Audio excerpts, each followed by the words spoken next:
cathedrals of your name. I built a cathedral out of the sound of your name, arched ceilings of longing and stained glass windows made from the light that spills out of your laughter and ducks.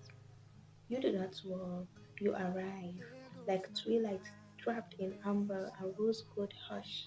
Like a sonnet, the evening sky has been rising all day just to place gently at my feet.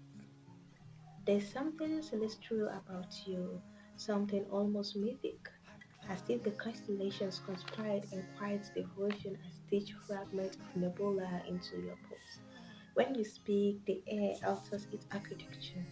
Silence leads closer every time. Arrogant and impatient, pauses at the threshold of your voice as though it has encountered something sacred. You are not merely beautiful, you are resplendent, not the fleeting beauty of petals in surrender, but the enduring beauty of oceans. Vast, tidal, capable with the ruin and revelation. I have watched the way light kneels at your collarbone, how the wind becomes a worshipper in your presence, how shadows soften when they are allowed to rest against your skin.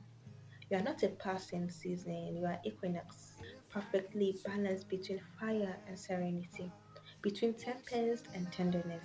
And when I say I love you, understand that I do not mean the fragile love that fractures under pressure.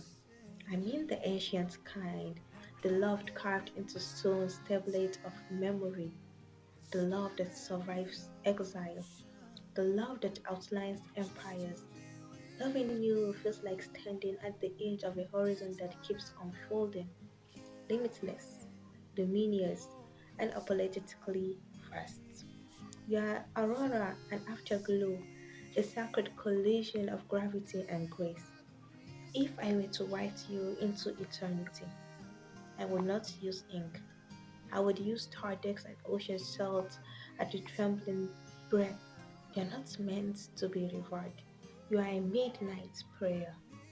And if the universe ever asks me what miracle I witnessed in my lifetime, I will not point out to comets or cathedrals or crowned kings.